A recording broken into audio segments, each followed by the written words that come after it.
1400 বছর আগের মদিনার চিত্র কেমন ছিল এবং রাসূল সাল্লাল্লাহু আলাইহি সাল্লামের ঘর কেমন ছিল, হযরত ফাতেমা রাদিয়াল্লাহু তাআলা আনহার ঘর কেমন ছিল, এমনই প্রতিকৃতি ফুটানো হয়েছে এবার গুলশানের শুটিং ক্লাবের একটি জায়গাতে। এর আগে আমরা আপনাদের দেখেছিলাম ঢাকা পোস্টের মাধ্যমে মসজিদে তাকওয়া ধানমন্ডিতে যেটি অবস্থিত মসজিদ, সেখানে এরকম প্রতিকৃতি ছিল। আজকে আমরা আপনাদের দেখাবো সিরাত মিউজিয়াম। এই জায়গাটিতে যেইভাবে মদিনার চিত্র ফুটিয়ে তোলা হয়েছে সেটি আমরা আপনাদের দেখাচ্ছি। আমরা এখন ভেতরে ঢুকলাম। এখানে রয়েছে মদিনার কূপ যেমন ছিল আপনারা দেখতে পাচ্ছেন। ভোগান্তি ভুলে চলে আসুন রিগালে, ওয়ারেন্টি সহ স্টাইলিশ কালেকশন নিয়ে রেডি রিগাল ফার্নিচার। যেই পাত্র রাখা হয়েছে এখানে খেজুরের গাছের সঙ্গেই ঠিক যেমন ছিল কূপ, সেভাবেই কিন্তু এখানে ফুটিয়ে তোলা হয়েছে। আপনারা দেখতে পাচ্ছেন ছোট ছোট পানির পাত্র এবং বিভিন্ন যে আসবাবপত্র রয়েছে সেগুলো কিন্তু এখানে ধারণ করা হয়েছে। এরপর আমরা আপনাদের দেখাচ্ছি মহানবী হজরত মুহাম্মদ সাল্লাল্লাহু আলাইহি সাল্লামের ঘর যেমন ছিল। আপনারা দেখতে পাচ্ছেন খেজুর গাছের উপরে যে ছাউনি, খেজুরের পাতা দিয়ে ছাউনি দেওয়া হয়েছে। হারিকেনের যে প্রতিকৃতি সেটি আপনারা দেখতে পাচ্ছেন। এছাড়াও বিভিন্ন পানির পাত্র থেকে শুরু করে বিভিন্ন পাত্র রয়েছে, আসবাবপত্রগুলো।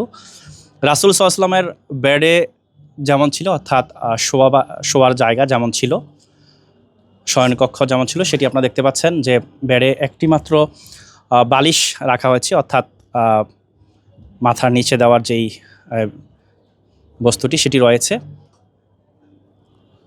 এবং কোনো ধরনের কোনো আসবাবপত্র অর্থাৎ বেডের মধ্যে শুধুই বেড বিছানো রয়েছে এবং বালিশ রয়েছে এবং আস্তিন যেটির মাধ্যমে পানি বহন করা হয় সেই আস্তিনও কিন্তু রয়েছে, অর্থাৎ পানির বহন করার যে ব্যাগটি রয়েছে সেটিও আপনারা দেখতে পাচ্ছেন।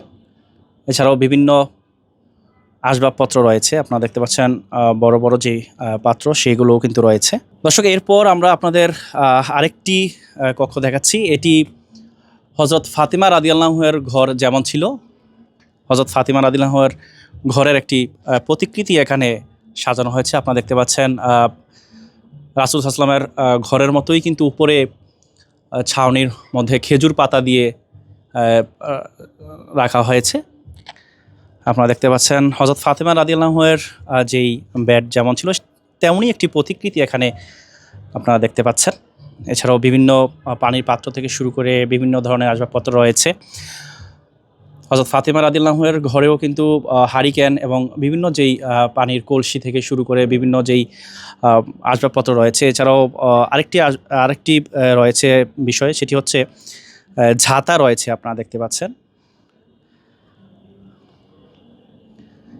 দর্শক, আরেকটি বিষয় আপনাদের জানিয়ে রাখি, পুরো দেয়াল অর্থাৎ রাসূল সাল্লাল্লাহু আলাইহি ঘর এবং হযরত ফাতেমা রাদিয়াল্লাহু আনহার ঘর, এই ঘরগুলো কিন্তু ছিল মাটি দিয়ে তৈরি, যার কারণে এখানেও ঠিক মাটির যেই প্রতিকৃতি সেটি দিয়ে কিন্তু সাজানো হয়েছে।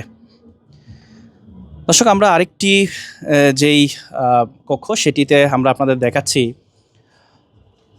রাসূল সাল্লাল্লাহু আলাইহি সাল্লামের মিম্বর যেমন ছিল তারই একটি প্রতিকৃতি আপনারা দেখতে পাচ্ছেন এবং রাসূল সাল্লাল্লাহু আলাইহি যখন খুতবা পড়তেন তখন হাতে একটি যেই লাঠি নিতেন সেই লাঠির প্রতিকৃতিও কিন্তু এখানে রয়েছে। এই কক্ষটিও কিন্তু খেজুর গাছের যে প্রতিকৃতি সেটি দিয়ে সাজানো হয়েছে, আপনারা দেখতে পাচ্ছেন।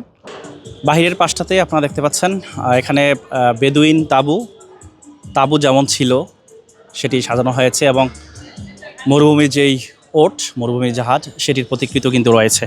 এটির নাম দেওয়া হয়েছে মদিনা কর্নার। দর্শনার্থীরা এসে এখানে দেখছেন এই সিরাত মিউজিয়ামের যে আয়োজন করা হয়েছে। দর্শক, সর্বশেষ সংবাদ সরাসরি জানতে ঢাকা পোস্টের সঙ্গেই থাকুন।